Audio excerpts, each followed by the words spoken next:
It's showtime, a-hole. Yeah, thanks.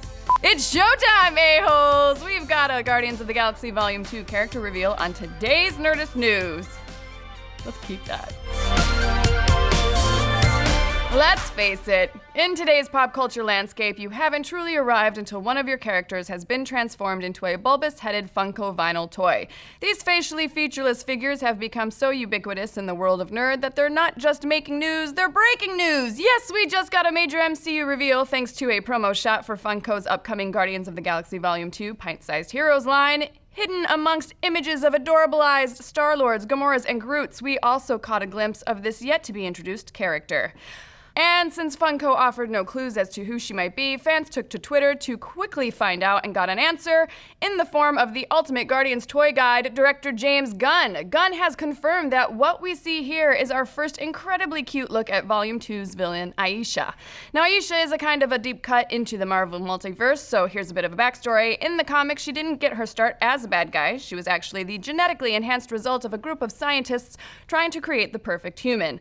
The same group, by the way, who created the better-known super being Adam Warlock. She originally went by a number of other names, including Her and Kismet, but took on the mantle of Aisha after coming under the control of the supervillain Crucible. Now it remains to be seen how much of this backstory will be woven into Guardians of the Galaxy Volume 2, but the safe bet is not a lot. As we just mentioned, the Aisha identity actually came pretty late in the lifespan of the character.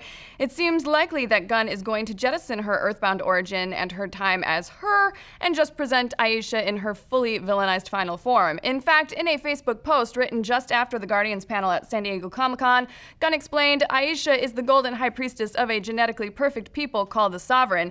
She's not a woman to be screwed with. She and her entire world are extraordinarily deadly. He even goes on to say that the character in the comic and the character on screen will be so different that the only thing they may have in common is a name. So there you have it. This ain't your granddaddy's Aisha, and even in pint-sized figure form, you can kind of tell how far they're straying from her original conception.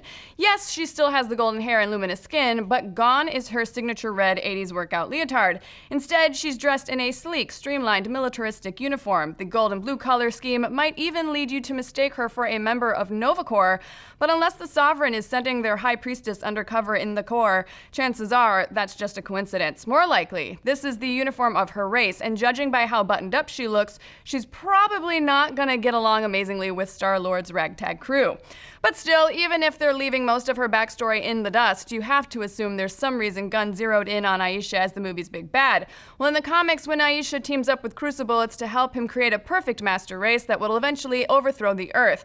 Now, Gunn is very fond of reminding us that, at its heart, Guardians is all about messed up people trying to deal with their damage. So who would be the ideal ideological counterpoint to a group of emotionally distressed space cases? A high priestess who thinks she can fill the galaxy with perfect people, of course. We're guessing this villainous motivation is what's going to remain from the comics. Let's just hope it's one that can be overcome with the power of classic rock. But what do you guys think? Are you excited for Aisha's cinematic debut in Guardians of the Galaxy Volume 2 this summer? And do you think there are other parts of her origin that will show up on screen? And hey, who are the next characters you want to see turned into Funko dolls? You don't have a ton of options because basically every character is now a Funko doll. Let's discuss. I don't know why I did that. To a group of emotionally distressed space cases, I just legit f***ing drooled on myself. Nerdist fans, have you seen Sidekick with Matt Myra? It's a hilarious late-night show hosted by a new hilarious person each week, with Matt playing a hilarious sidekick. Hilarious! Guests and hosts include Kate Micucci, Emily Gordon, and Kevin Pollak. Coming up tomorrow night is Kumail Nanjiani. You can catch every episode free for 30 days on our premier community experience Alpha. Head to projectalpha.com to sign up. Don't forget to subscribe to our YouTube channel because look how close to 2 million people we are! For everything else, head on over to nerdist.com.